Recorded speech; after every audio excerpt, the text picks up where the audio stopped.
Ready? Good evening. This is the June 7th, 2022 regular meeting of the Northern Lebanon School District Board of Directors. I call this meeting to order. Director Erdman, can we please have a flag salute and moment of silence? Yes, let's please stand for the pledge. I pledge allegiance to the flag of the United States of America and to the republic for which it stands, one nation, under God, indivisible, with liberty and justice for all. And now a moment of silence.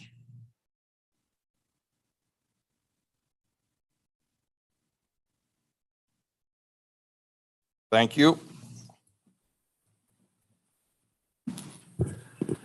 Thank you. Mrs. Martin, may I please have a roll call? Bucks, Here. England, Here. Fowler, Present. Kaczynski, Here. Murray, Klein, Marlowe, Here. Erdman, Here. Nam, Present. Directors Murray and Klein absent. All other members are present. Thank you. Move to item 2. This is the adoption of the agenda. May I have a motion to adopt tonight's agenda, please? Thank you, Director England. Is there a second? Second. All in favor, please say yes. Yes. Any opposed? Motion carries. The agenda is adopted for this evening. Moving on to item 3, presentations. We do not have any formal presentations, although I understand we will be hearing from Crabtree Rohrbaugh in association with the change order request. Is that correct? That's Okay, correct. thank you. Moving on to the superintendent's report, Dr. Messinger. Yeah, it's busy. Graduation tomorrow. We have baccalaureate actually at 7 tonight. So if you see me leave for a few minutes, poke my head in there and probably return. We had a little luncheon for teachers today and had 5 retirees this year that we celebrated with some food and a little bit of recognition. A couple of things for the summer I wanted to just touch on. We're going to talk a little bit about electronic devices tonight. We actually have a work day for the discipline committee and the climate committee. I'll email you guys the dates. It's the week of June 20th, where we're going to be putting together some plans and rolling out some things for next year. The climate committee generated almost 200 ideas of things that we're going to take a look at. And obviously we're not going to implement 200 things, but we are going to pick and choose a few things and start to put together plans and communication on some things we want to try. And discipline committee is working on the handbook and the layout of that, as well as some discussion tonight about electronic devices. And based on that discussion, they're going to try to help with a plan for that as well. I do want to talk about one thing out of the discipline committee. We understood that there's a need for not just the consequences, but also some cessation for students, and particularly in the areas of, vaping is a big one. Sometimes we have some bullying / racial comments that are made, and just educating our kids about topics instead of just the discipline, instead of just serving at detention or just serving in school, to add some education along with that. An organization out of Lebanon that's willing to come to us and work with students on that. So excited about putting that together. We'll get you more information on that as we get closer to the fall. And then other than that, you guys are all invited tomorrow for graduation. I know a lot of you are going to try to come. Look forward to seeing you there. And that's the end of my report. Great. Thank you, Dr. Messinger. Any questions for the superintendent? Great. Moving on to item 5, old business. Is there any old business from the board? Hearing none. Item 6 is the public comment portion. Interested persons were asked to complete a written request to address the board prior to 3 o'clock this afternoon. Mrs. Martin, I understand that there are no public comments for this evening. Is that correct? That is correct. Thank you. Then we will move on to item 7. And these are the items 8 through 13. These are the items for board action. It should be noted that public notice was given for this meeting in accordance with Act 84 of 1986 by notice of the president, The following actions require a voice vote. All votes in favor shall be stated with an aye or yes. All votes opposed shall be stated with a nay or no. All members abstaining shall state I abstain when prompted. The votes will be recorded in the minutes as a unanimous roll call vote unless there are any votes in opposition or abstention. If necessary, the president may subsequently call for a roll call vote to be recorded in the minutes. Item 8 is the monthly items. Dr. Messinger. Yes, it's just your approval of minutes, the student activity account, and the cash transactions. Any questions regarding item 8? Okay, is there a motion to approve items 8.1 through 8.3? Motion to approve. Thank you, Director Marlowe. Is there a second? Second. All in favor? Aye. Oh, thank you. Sorry. Is there any discussion on the motion? Hearing none, all in favor, please indicate with a yes or aye. Yes. Aye.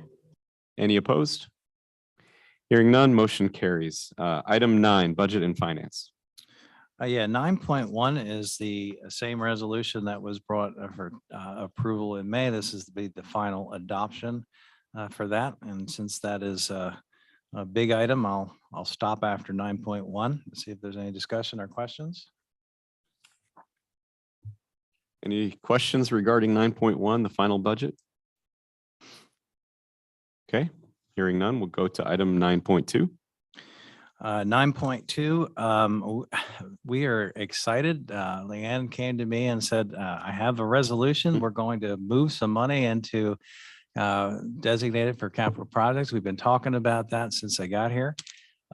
We can use that for technology. We can use that for items that come up from a maintenance standpoint or capital project standpoint, I should say, but excited to designate some funds in those areas. And she put together that resolution with the amounts. I want to remind you that we do have $500,000 set aside already for healthcare. But this will start a fund for us in those areas. As far as 9.3, that's our annual homestead resolution. 9.4, we're gonna bring back stock and leader for next year. I'm excited about that. This is the annual 9.5 is the annual ability for us to make budget transfers from one account to another to make sure that everything that we don't have negative accounts. 9.6 is our annual supplies order that we do through the IU. We have 5 student service agreements. 3 of them are more on the general side and are listed there. The other 2 are private for your information as they contain student information. 9.8 is our annual special education consortium agreements. 9.9 is our school physician. 9.10 is our lunch prices. And then finally, 9.11 is our PSBA delegate, which Kate has volunteered to do for us. Great, thank you. Are there any questions for the superintendent regarding items 9.1 through 9.11? Hearing none, may I have a motion to adopt items 9.1 through 9.11? Motion to adopt. Director Marlowe, is there any discussion? Actually, is there a second? Sorry, I'll get this one day. Is there a second? Thank you. Director England, second. Now, is there any discussion? I would just like to state for Brooke and Stock and Leader, thank you for the work you've done, and we're glad to bring you back Thank you. for another It's a year. privilege to partner with you guys, really. Thank you. And again, I just want to commend the accounting group for the work on the budget for this year. Very well done. Much appreciated. With a motion and a second, all in favor of approving items 9.1 through 9.11, please indicate with a yes or aye. Aye. Any opposed? Hearing none, the motion carries. We'll move on to item 10. Yeah, 3 change orders for you. The one would have typically gone to the committee for the visitor bleacher conduit. Actually, the credit would have also, but for the visitor bleacher conduit that needs moved due to where we're putting those bleachers. But you'll see two there. One is a credit and one is an expense for the street lighting. And this came out of some of the discussions with Bethel Township and where they want street lights. And because it's such a big credit, I asked Chad and Scott to join us tonight so that they could talk a little bit about why we have this. And then I also, I don't know if you need to get into it too much, but for the same, but for a similar reason with what Bethel Township's asking, at some point, we're going to have a sidewalk price for them as well. But if you guys wouldn't mind talking a little bit about, why there's a credit and why there's a big expense there, appreciate that.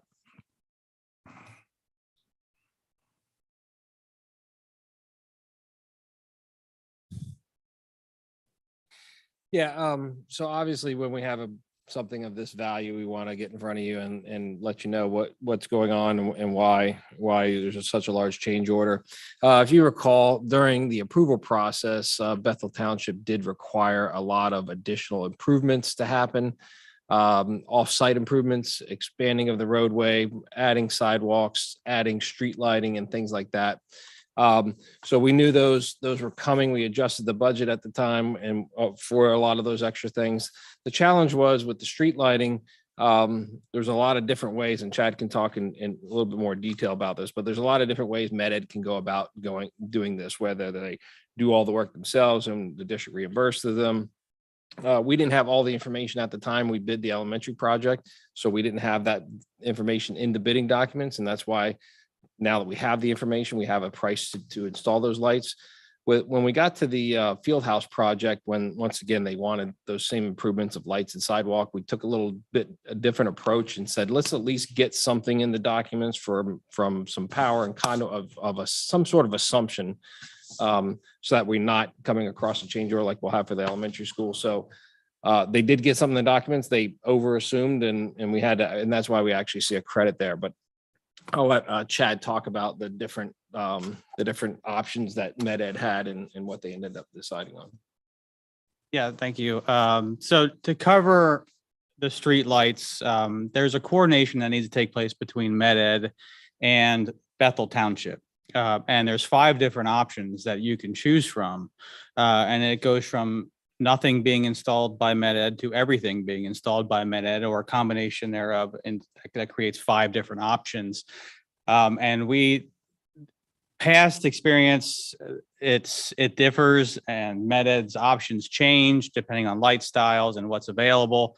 So we knew that with meetings with the township throughout this process that road improvements were coming, and I knew with that street lights were coming. So we did have it budgeted, but we had no way to really nail down what should be put in the bid package. So it was excluded for the elementary school project. As a result, and we were able to get the plans approved, that allowed us to take it a step further with MedEd and with Bethel Township to get some clarity on the install options.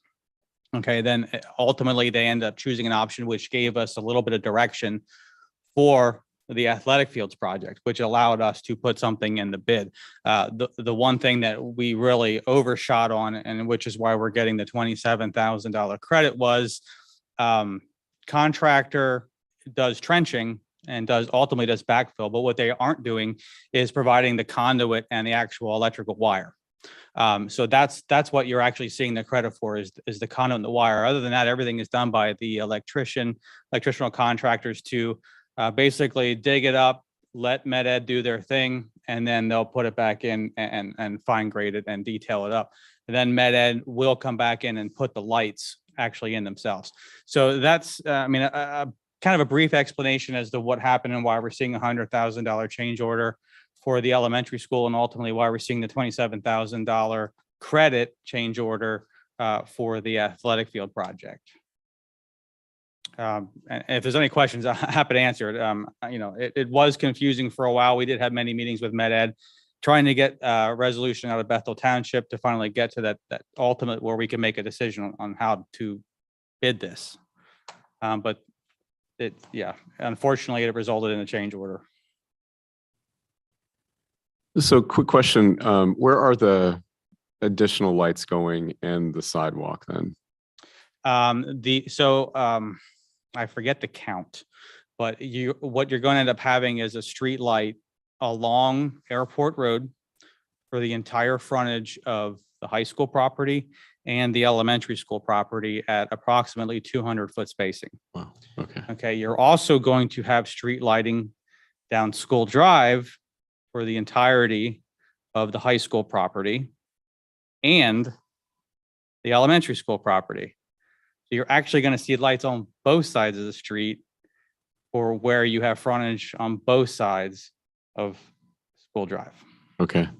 And we try to get out, believe me, I fought. Yeah. Unfortunately, that's what it is. And the sidewalk would be along School Drive and Airport Road? So with this, you're going to have sidewalk on all frontage on the elementary school property. Wow. You're going to maintain your paved walking path on the high school property and the mulch walking path where that currently exists. Can't recall, I can't recall. There is sidewalk on. Yeah, that's right. Yes. And there is sidewalk then on Airport Road on the high school property. So you'll have something to walk on all frontage. Okay. Okay. Thank you. Yeah. And then Scott did mention the additional sidewalk. That is for, there are what many things are considered off-site improvements. This is certainly one of them and not something that you're subject to as part of the subdivision land development process. But Bethel Township asked the school board to take a look at adding sidewalk from the terminal end at the elementary school as it heads towards Fredericksburg. They have sidewalk currently at the residential development. There's probably, I'm guessing 150 yards or so ballpark of section of, I think it's 4 properties that there is no sidewalk. So they're looking to close that gap. And they asked this board, they asked us as a result, the board here to potentially close that gap. It's easier said than done. That we have to make sure it's feasible, constructability wise. There's stormwater issues there. I met with one homeowner already as a result of Dr. Messinger reaching out to them, sending them a letter. No communication has been had yet with the others, but as a result of my last meeting with Bethel Township, I'm going to actually meet with a supervisor and go door to door and seeing what can happen. I did this for another project here in Bethel Township. They closed the gap of sidewalk on, I can't think of the name of the street. It's for the Beach Run Apartments back there. If you guys were aware of what's going on, we were able to close the gap there by going door to door, and it was successful. Now that was a little easier because it literally was just sidewalk. This one, based off of the conversation I had with the one homeowner, is probably going to be a little more involved. We're thinking it could be as much as curbing, some stormwater inlets, and then the sidewalk. And that's because if you take a look as you go down that road, you'll take a look at where the sidewalk would go. It's a swale. I mean, his property, the road slopes off, his property slopes down, and where we'd put the sidewalk or an ideal location for the sidewalk is right in the middle of a swale. That's not ideal for anybody, especially in winter conditions. So we need to look into it a little more. There was, as part of the financial security provided to the township, I believe it was 30,000 or plus or minus 30,000 that we put in the bond for the eventual sidewalk. But I have a feeling it's going to be more. So, and I explained that to them at the last meeting that we think it's going to be more. And I don't believe if we end up moving forward that you guys would be responsible for more than just a sidewalk. I think the township would have to step up and install some curbing and install some other things to help get us to the end goal. But that's the additional sidewalk that we were speaking to. We just don't have answers on that yet, unfortunately. And just to piggyback off that, all the residents that have property that would be impacted by the sidewalk have received 2 actually letters from us in terms of contact. We've asked them to reach out if they have any questions or concerns. We did have one that reached out. So we've contacted them twice via letter. But now Chad is kind of walking door to door trying to get them as well. So just to make sure, but I enjoy doing it. I bet you do. Thank you for doing it. And just a question, clarity. if they decide they don't want it, then it doesn't happen, correct? Not necessarily. It can happen. So part of the reason for negotiating and just kind of keeping everybody happy, if you will, is it's ultimately their problem. It's their responsibility to maintain it, to clear it, and if something Right. happens to it, to replace it. That doesn't mean the township can't just go and put it in. They can certainly do that. Mm-hmm. But I think they recognize that, they want to try the friendly route, I guess, before they really start forcing these sidewalks in. So Mhm. that's why we're attempting to meet and discuss. And some people are, come right out and like one individual did and reach out to us. And I met with them on site and had a good discussion. And the other ones we hear crickets from. So they try the friendly route first. And I honestly believe if we don't get a response from the others, I don't think they'll do it. I don't either. I think it's going to be too Agree. much involved. My opinion. It's not a ton of sidewalk. In your experience, some of these changes that they're asking for, although we don't have to do them, it's somewhat typical of a township to try to ask for a little bit more. I know the road one was kind of within their right. It says 14 feet, et cetera. You don't think they're being unreasonable? Unreasonable, no. I don't think they're being unreasonable. Some go to greater lengths, I'll say, to get what they can. And we'll leave it at that. Okay. Diplomatic, thank you. I have a quick, Go ahead, Director Bucks. I think this was answered right at the end of the conversation, but I just want to clarify. I forget what the terminology that was used was, something like they are asking us to close the gap or they would like us to close the gap in sidewalk. So at this point in time, we are not required to do this and to foot this bill. Is that correct? And can they change that in the future? During the land development process, I would say there was certainly some give and take, maybe more take than give, but it was a negotiating, and it was something that was discussed through. I'll plan. speak a little more bluntly. They're expecting us to close that gap of sidewalk. I don't think it's a request unless there's objection from the property owner and or a reason or an excessive amount of other things that are factors that are going to come into play there. I would say it was pretty clear that they want us to put that in there and it's an expectation of the approval. That would be my interpretation of it. Yeah, I agree. I think that's, Yeah, and the conversations were that we would go that route if the homeowners Right. accepted. Agree. During the discussion, we knew there was a lot of homework and a lot of hurdles that needed to be done to get that sidewalk installed, and no one knew how it would go. So, yeah, do they expect it? I think they do, but I don't think they also understand the challenges that are involved just logistically from constructing it. So, and I educated them a little bit at the last meeting. I guess to answer your question, that sidewalk section officially is considered an off-site improvement. So if you go by the law and the letter of the subdivision and land development ordinance, no, they can't make you do it. But if you negotiate it and have discussions to aid in your land development approval or have it a condition of plan approval, they have a little more leverage, but we still got to vet it out and make sure that it can be done. Yeah. And I think you negotiate a little bit on how big the road was going to be. Maybe we were a foot shorter. There was some give and take there. So I think it was above board I think how it all went about. Yeah, I think we didn't have to widen it quite as much. And we also, I don't think 1 foot. 1 foot. I don't think the lights are as close together as initially they had wanted either. They have a lighting requirement that's pretty ridiculous. So the ordinance states that your light spacing must be 4 times to your structure height. So if you have these lights, for example, are 12 feet high, so you would have to have a light according to the ordinance every 48 feet, which is wow. So they recognize that, and that's a waiver they gave us. It's also a waiver they give everybody. They've given Hey, it 40. I felt good about that part of it. Now you're taking that away from me.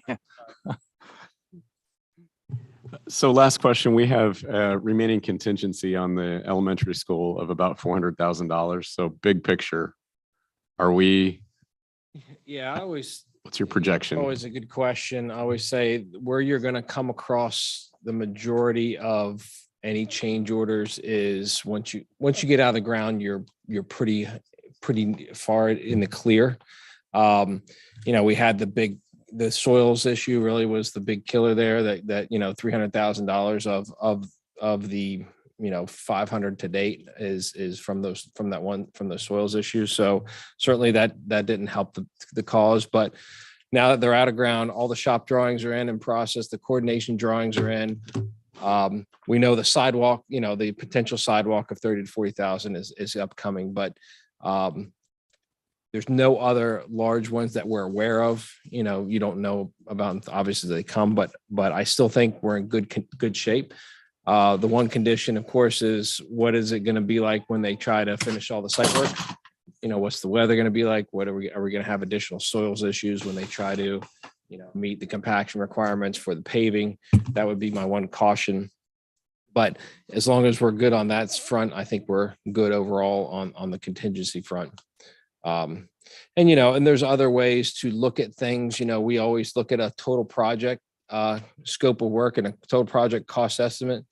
There's other pieces that you haven't spent yet that there's ways to maybe move, allocate additional funds to the contingency if need be. But I think we're still in good shape. It's just that last bit of site work at the end of the project, we got to keep an eye on. Okay, great. Thank you. Any other questions?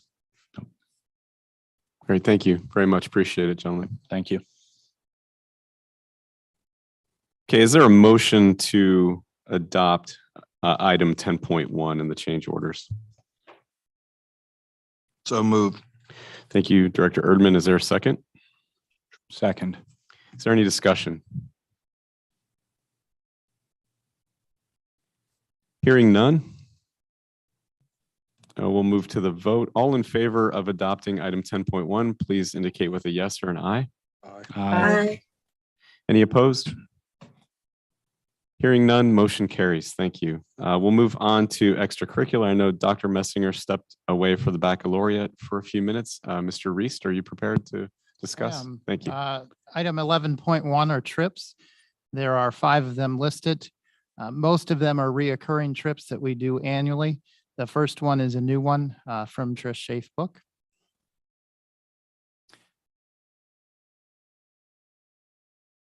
Item 11.2 is the approval of coaches. Now there's a slight correction to what's listed there.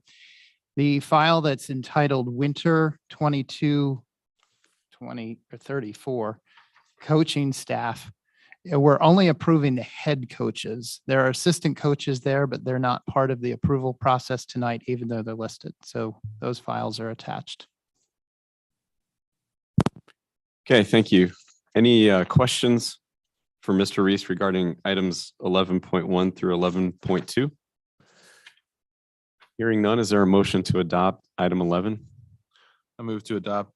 Thank you, item Director 11. England. Is there a second? A second. We have a second from Director Fowler. Oh. The typically quiet Dr. Fowler, appreciate it. Is there any discussion on the motion? Hearing none, all in favor of adopting 11.1 and 11.2, please indicate with a yes or an aye. Aye. Aye. Any opposed? Hearing none, motion carries. We'll move on to item 12. Item 12 curriculum. Item 12.1 is the final adoption of American popular culture and sports and literature. Item 12.2 is the updated ATSI plan. You'll recall that the high school is identified as a school that in need of advanced improvement because we've been identified with subgroups that are not performing to standards. Item 12.3 is the final adoption of the special education plan. You'll recall that received tentative adoption last month, as well as 12.4, the induction plan. 12.5 policies include the extracurricular participation by home education students and extracurricular participation by cyber charter students. Any questions on items 12? Excuse me. I know that Dr. Messinger had a question that we needed to run by the solicitor on the, do you recall what that was? It was related to one of these policies, but it wasn't going to change the language of it. He was asking about whether something was permissive or required Okay. relative to respect to extracurricular, co-curricular. Okay. And I believe my colleague, if they didn't talk with him this afternoon Okay. about that, but it doesn't impact, I think This is, it doesn't impact okay. the first reading or it changed the policy in any way. He was just asking some questions about like, well, what could I do or what must I do? And I think. Okay, Yep. great. Okay, thank you. So given that this is a first reading, we will not be voting, correct, on item 12.5. Listed as a tentative adoption. Okay. So Okay. that means first reading. Okay, Yes. great. Not a vote. Okay, not a vote. Any other questions on items 12.1 through 12.5? I have a quick question for our solicitor.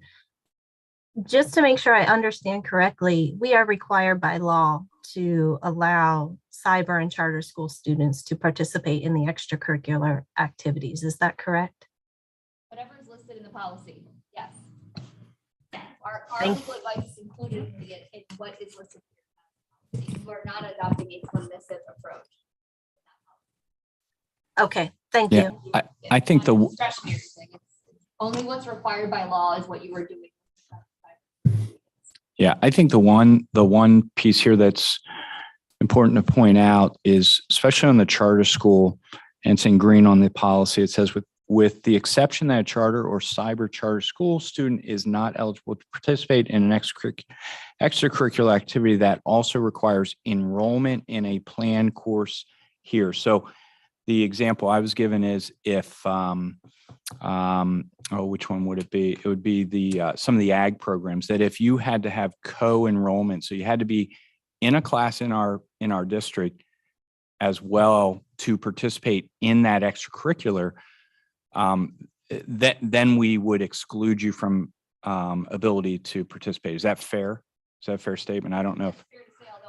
The argument that what you've described is actually curricular or co-curricular. It's not Co-curricular. really strict extracurricular. Extracurricular is traditionally defined as Yes. not related to the course of instruction, ungraded, not for credit. Okay. All right. And that's fair. It's yeah, the co-curricular is what was described to me. Yeah. And I'll pull up the policy in case there's any other questions, because I know you guys were giving consideration. But to your point, we're not going above and beyond. Definitely not. We are following it to a T, what we must do. Yeah. Nothing more, nothing less. Yes, with respect to cyber charter students, yes, that is the correct answer. Great. Did you have something else, Ms. Reese? Okay. Any other questions regarding these items? Okay, is there a motion to adopt items 12.1 through 12.4? Thank you, Director England. Is there a second? Second. Thank you, Director Marlowe. Is there any further discussion? Okay, hearing none, all in favor of adopting items 12.1 through 12.4, please indicate with a yes or an aye. Any opposed? Hearing none, motion carries. We'll move on to item 13, human relations. Mr. Reese. Item 13.1, classified substitutes. We'll be adding 2 substitutes to the list. Item 13.2, leave request. We have a request for a Jonestown teacher for a leave of absence from December 4th till January 23rd. Item 13.3, academic credits. This is the movement required in the CBA, and this is the approval process for said movement to occur. Item 13.4 includes the resignations of 3 personnel, 1 custodian, a school psychologist, and a guidance counselor. 13.5, employment. There's a couple of employment actions here. The first one is regarding some additional work that needs to be completed regarding transportation. Item 2 is to employ a German teacher. German's coming back to Northern Lebanon. Mhm. Item number 3 is to redesignate a classroom teacher to a reading specialist. Item D is to redesignate a reading specialist to a classroom teacher. Item E is to redesignate for 1 year. These positions, I believe Dr. Messinger has presented to you before for these math coach positions. They're actually math intervention specialists, and those 3 would be assigned to those positions for 1 year. Item F is employment for a long-term substitute in first grade at Fredericksburg. This person is a returning long-term substitute for us. Item G is the employment of another long-term substitute. This time, this teacher is for second grade at East Hanover. And item H is to employ a long-term substitute in kindergarten. Item 13.6 is the extended school year staff, and you can see all of the names and positions listed, including the substitutes that are available to work those positions. Item 13.7 includes the Act 93 agreement with the statement of a 2% base increase. Item 13.8 is the salary increase for the Human Relations Coordinator of 3%. Item 13.9 is the classified staff salary increase of 3.5%. Any questions about items in number 13?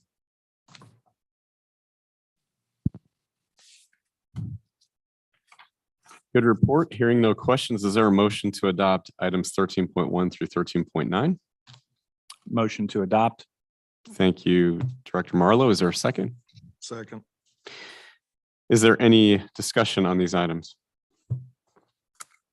I'd just like to thank the committee on the Act 93 work that you all did, as well as the administrators. And also, it seems to me that addition of German on this land seems to make a lot of sense, given the number of German names that we have. Hopefully that's an easy course. I'm sure it won't be. It wasn't for me. All right, is there a vote to approve items, 13.1 through 13.9? All in favor, please indicate with a yes or an aye. Aye. Any opposed? Hearing none, motion carries. Item 14, information. Effective immediately, Leanne Martin, business manager, is the member, and Linda Kubica, financial specialist, will be the alternate to the Lebanon County TCC representatives. There's 2 files that are attached regarding item B called the comprehensive plan. The comprehensive plan, as you'll recall, is a cycle that PDE requires school districts to undergo on a regular basis. Depending on what specific part of the plan depends on how often you need to do it. Just like the special ed plan was presented last month, this is being presented both for the board for review, but also to meet the 28-day posting requirement to the public before we have final adoption of the plan before it's due in August. In that same light, the professional development plan, the Act 48, is also attached to the agenda. And then there's an item here called elementary school final cleaning credit. I believe that's just an item that he intended to mention that as part of the construction project process and what we've done with summer cleaning, that we will expect to see a change order credit coming from the elementary school cleaning of the new building as kind of a balance for what we're paying this summer. I believe he's communicated that to as well. Okay, thank you. Mhm. Great report. We'll move to the reports of representatives. Director Bucks, I don't imagine you have an additional update to the change order committee, but if you do, would you share it with us? No additional report. Great, thank you. CTC, Director Klein is absent. Director Marla, do you have an update for us? No update. Okay, thank you. IU 13, Director Murray is not here. Did she designate anyone to provide an IU 13? Okay, hearing none. Legislative liaison, Director Kimball Tazinski, any report? No, nothing. PSBA liaison, Director Bucks? No update there either. Okay, thank you very much. with that done, we will move on to item 16. And this is the new business that Dr. Messinger had discussed previously in a superintendent's report. I'll turn it over to you and assist as need be if you'd prefer. Well, I think this starts with looking at policy, and as we update things, and one of the policies that needs to be updated is electronic devices. And I think the policy currently prohibits electronic devices, but I don't think in practice that's really truly what's happening. Well, I know that it's not. So we need to decide as a board before we talked about what to do with this. And frankly, as we rewrite this policy, we can rewrite it that they're allowed. But then, obviously we want to take a look at the handbook and some the ability to address it when they're not being used properly, or if they're not allowed, then we would write the policy that way. So I think that we as the more we talked about it, and I will tell you that as we discussed it, we go down one path and we feel one way, we go down another path, we feel differently. I think my biggest concern probably is just the ability to enforce it. If we say there's no electronic devices allowed, with the watches that are available, with some of the newfangled, as my mom would say, devices, it may become very difficult and cumbersome. But I also think we have some things that we do need to address. Certainly, we've talked about the kids videoing and using social media as a platform for some very inappropriate things. But before we rewrite this policy, we felt it would be prudent to have a discussion, get some opinions, and then we can draft something and then talk through the draft. That'll be the next step, I think. Yeah, and just so that all of the directors are aware, the policy that you have in front of you, it's not a proposed policy at this point. It's just for discussion. This 237, when the administrative committee took a look at it, what was discovered was that, as Dr. Messinger said, the current policy prohibits the use of cell phones, but then we had a section that talked about immediately under that standards for responsible use. So it seemed to be an inconsistent policy. And in terms of enforcement, we identified that obviously the district was not enforcing the policy, at least as it was written, although there was certainly leeway within the standards for responsible use on the administrators providing that opportunity for some of the students. But what this draft does is essentially establishes an exception to the no cell phone policy, and then under that exception moves those standards for responsible use that would apply to the exceptions under the policy. So there is no longer, at least as we've drafted it, and there's no longer a standard for responsible use that generally applies. This only applies to the exceptions that the policy then gives to the administration. So I just wanted to make that clear. So as you read the policy, that's what we're looking at right now. This is also, an issue that we've seen crop up statewide. There's been some items in the news of districts that have they have passed a policy that bans cell phone use. I don't know how successful it is in the enforcement, but those are just some points I wanted to add as well. So I think our intent for this evening is to just get feedback from directors. Again, we're not voting on a policy. We just want to hear feedback from all of you as to concerns that you may have regarding what Dr. Messinger mentioned, and concerns that you may have regarding cell phone use and potentially banning them altogether. So I will turn it over to the directors. I would propose that we hear from everyone that would like to speak first. And then once everyone that would like to offer a comment has had a chance to speak, then we'll give a chance for folks to do follow-up. Well, I'll share my initial thoughts. The survey data. So one thing that you guys did was put a survey out to, I think was it just teachers? Secondary teachers only. Secondary teachers. So in looking through that, and then I had some conversations with some teachers just to kind of get a sense of where they were. I mean, I think the survey said that electronic devices can be valuable in the classroom, but but how they deal with it, how they discipline, the consistency was not there. There was a fair percent that said take them out completely, but it was by no means a majority. It might have been 20, 25% as I looked at it.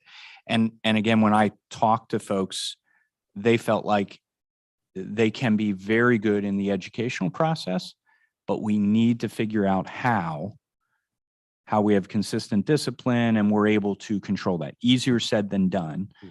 But that's the sense I got from both the survey and conversations. And I think as you read through this document, I mean, I think, it's not final, but it's trying to do that. It's trying to put some teeth in that, or give some latitude to teachers to use it how they could use it, and put some methods to discipline, or what should be disciplined.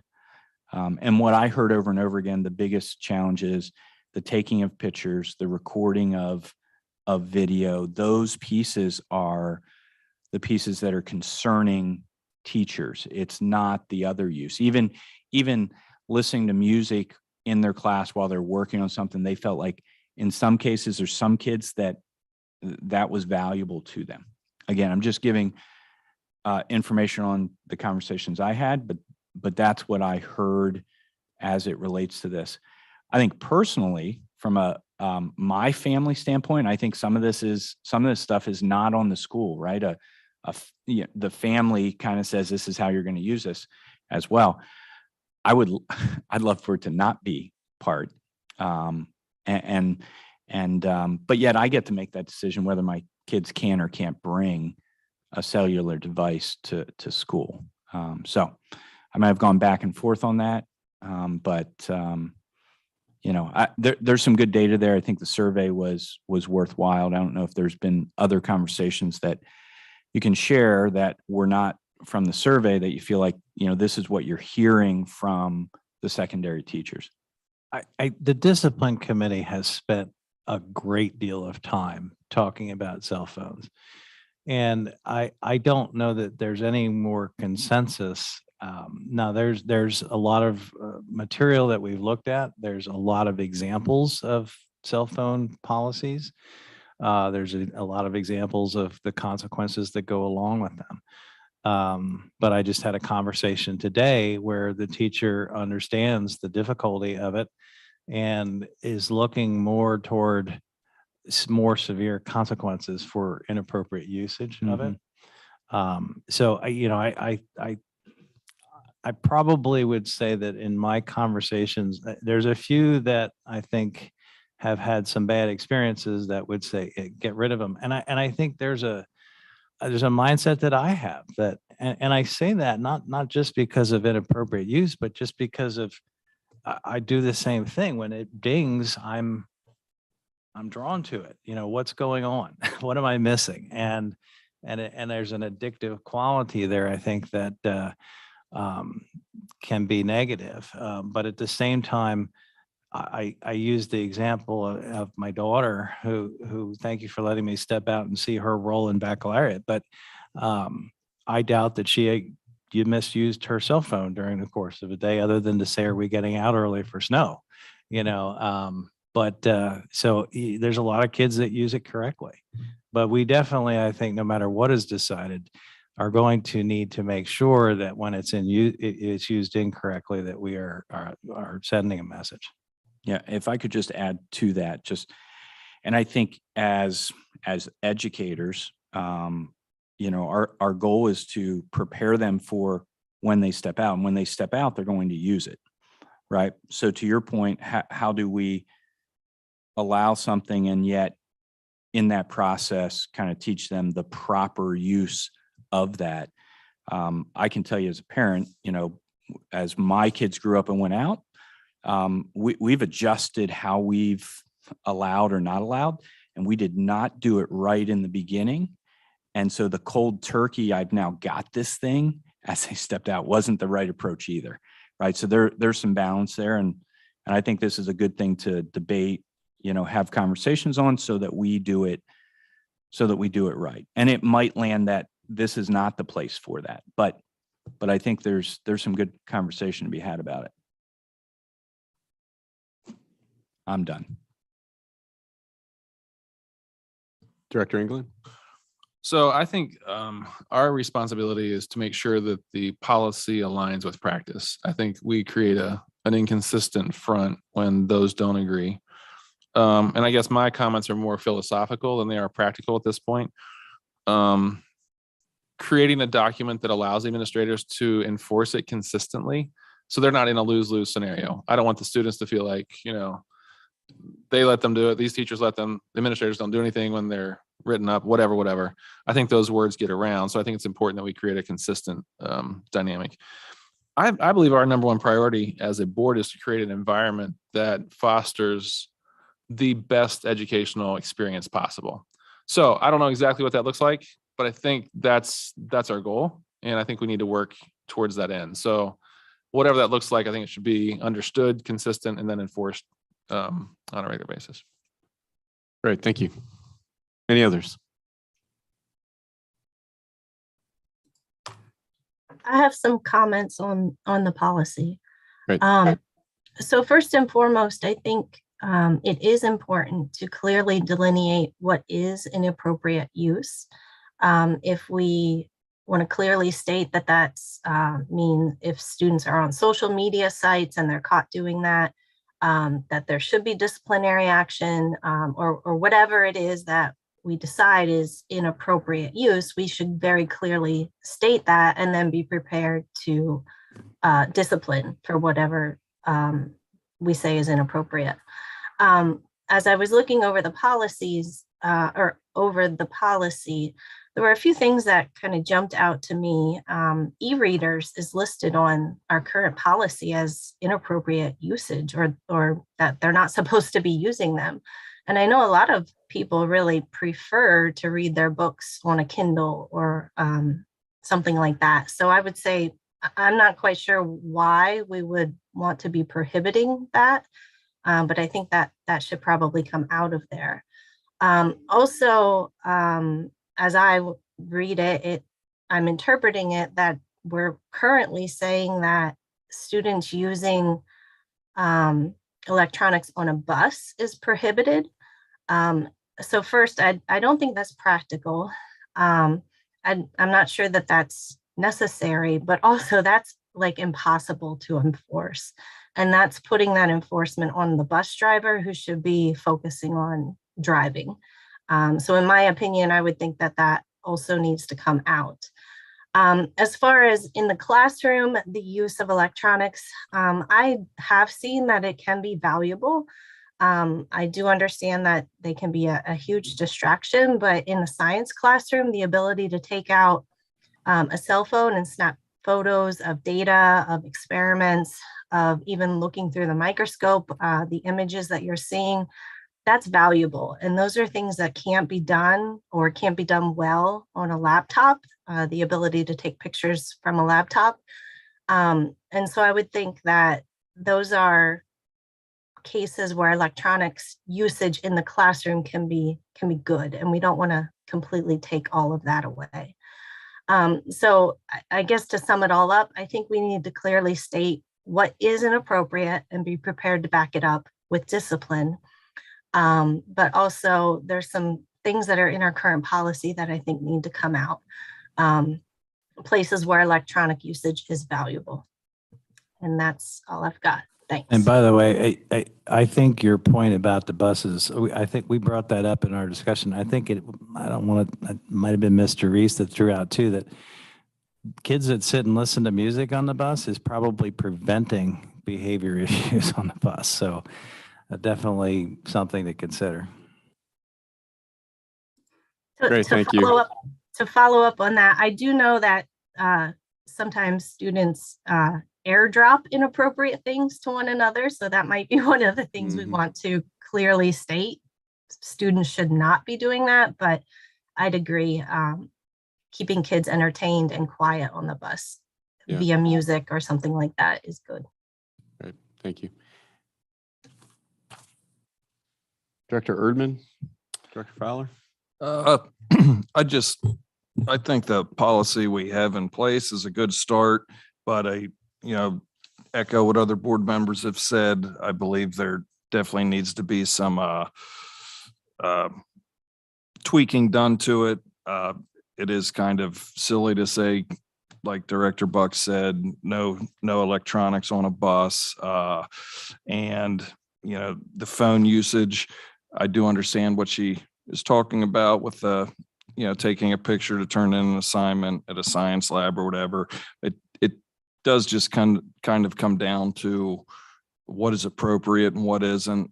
I like what Director England said, or it might have been Director Marlowe, but yeah, at some point in time, our job is to help kids get ready for real life. And in real life, they can have a phone on their job. And my son was just working with me last weekend, and he got a rude awakening when he was supposed to be blowing the grass off the sidewalk. And he's staring at his phone, and the phone got snapped out of his hand in a few choice words, and it got fired on my truck seat. And I said, there's a time and place when we're driving from lawn to lawn, you can look at your phone. This will get you fired in real work. There's nothing that ticks a boss off more than when they see a person on their darn phone. So little life lesson there. And, at the end of the day, it'd be great if when kids came into school, they put their phones in their lockers and they pick them up at 2:30. If they need to communicate with parents throughout the day, they have their laptops they can email. But I don't know, it just doesn't seem real feasible. And even if it was, when it comes down to disciplining and being consistent, and probably just the amount of time it would take our administration to deal with this alone. I mean, there's plenty of other discipline issues going on during the day, but this could be like super time consuming. We just cleaned some stuff up in the fourth marking period with hall usage at Hershey, and we thought it was great for the first 2 weeks. And now by the end of the year, really the only thing it cleaned up was the 90% of kids that are the law abiding kids that listen to, oh geez, they are going to reinforce this. The 10% that it was probably that needed it to be addressed have found loopholes, and they're still out in the halls between periods. And when they get assigned detention, they just don't go to it. So what do they get next? They get a Saturday detention, which to me would be awful, but it's not awful to them because they don't go to it. So then if they don't go to that, the next step is in-school suspension. Well, in school's a great time to get caught up on your work. And after they serve their day of in-school, their record's clean again. So that 10% of kids, just maybe 15 kids or so, are still kind of bucking the system, while the other kids have all, fell into line and realized, hey, we're supposed to be in class when the bell rings, this and that. So I can kind of, I would support whatever we come up with here, but we definitely need to think about, if there is going to be disciplinary action, how it can be done consistently and effectively. And I just want to mention that while we started talking about this policy, we very quickly hit a point where we just started discussing verbally, and this is in no way, shape, or form. This is like a mixture of the old stuff and maybe a couple little things, but you can feel free to, talk negatively about it, because it is not in any way, we didn't do a whole lot of work on it. We got down a rabbit hole, and so it's meant to be, it's just kind of meant to show you a lot of what we have in currently. And I don't remember what year that was, but another interesting point that I sometimes frantically get texts from the staff, and one of them sitting here over there in a white pair of pants, but good idea too, about students that abuse it. And we talked about cessation for some other things, and there is an addictiveness nature to cell phones, and the information like you just talked about with the real world and what it's like when you're working, Nate, there's some room for education as a potential consequence that goes along with that as well, just to throw it out there. If I could just echo that, I was going to suggest something similar. I've also heard about, where cell phone use is permissive within the rules of a school district, but like once a month, you attempt a phone-free day, and kids are incentivized to put away and get to leave an hour early or get to go to whatever or get a free lunch. I mean, there's interesting ways where you can teach that balanced life lesson. Because when you talked about cessation and sort of restorative practices and discipline, this is right along there. Like, it's a behavioral problem, but you're like, we can't spend all of our time addressing it procedurally. That becomes a huge distraction to the education environment. So are there ways we can positively reinforce people realizing their phones aren't like life and death most of the time, and saying there's like other fun parts about being a kid that we might be able to encourage you to take advantage of? I mean, it's a hard thing to see your peers leaving early and you're sitting in a class Mhm, because you decided you weren't giving up your phone for the day. mhm. There's some really unique things you can do. So don't ever overlook that, because I think that's the life lesson part that we all realize. Like, we get more work done when we set our phones over here. It's just the truth. So my 2 cents. Thank you. Director Fowler, Kimball, Tazinski, I haven't forgotten you both. You're good? Okay. Director Kimball, Tazinski, do you have any comments? I just wanted to echo the comment about needing to define what's considered inappropriate, because a variety of folks will have a variety of definitions and lines that they feel are not uncrossable or crossable. So echoing the need to define what we consider inappropriate, and then again, just the little bits and pieces talked about transportation. I did like the addition though of the locker rooms. That's something I hadn't thought of, and so I appreciated reading through that was placed in there. Yep. Okay. Thank you. Just for my observations, I would just echo that, this was going through this policy just opened up a whole lot of questions, more questions than we had answers. I know that when we did talk about the buses, we identified that as a potential issue too. And I think the thought that I had and continue to have is that, and I'm hearing that from some folks, is that the more leeway we can give the administrators, the better. And potentially, I think we threw around the idea of that being an administrator's discretion to permit it on the buses.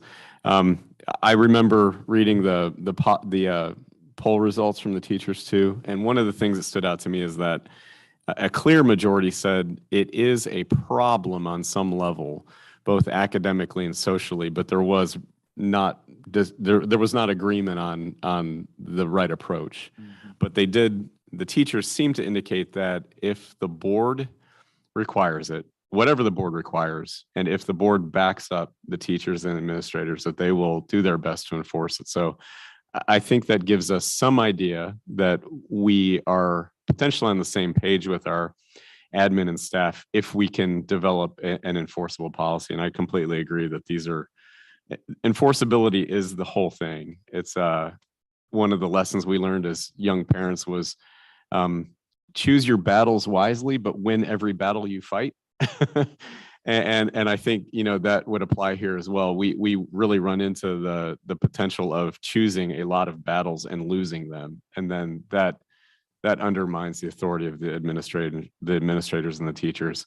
I think the biggest takeaway that I've gotten, at least from this discussion tonight, is that concept of giving the administrators as much leeway as possible to not only facilitate the best educational opportunity, but also to enforce whatever it is that the board says we don't approve of. And that's what I'm certainly hearing. So any follow-up from board members on any of the discussion that's been had? I have a question. As the policy stands now, does this electronics policy only cover from the time the student gets on the bus until they leave? Or how does this impact extracurricular activities like football games, like sporting events? Are students expected not to be using electronics during those times as well? I believe the way that the policy is currently written, it's whenever the student is under district control. So that would be from the bus to potentially if they are a member of a sports team. Is this the way the policy has? I mean, if they're under the district control at that time. I would think, and maybe a legal interpretation, but I would think an athlete traveling to a game would still be under the same, if they were to take a picture of something inappropriate or write something derogatory and share that while they are, en route, that would be a problem. However, if it was a student attending as a fan, I'm not sure we have quite as much leeway with that, Brooke. Yeah, you're absolutely right. So if they're under your jurisdiction participating in your activity, your code of conduct would apply as well as your athletic code of conduct. So two things there. But it's probably not practical to attempt to regulate phone use in extracurriculars just because of the nature of needing to communicate with parents.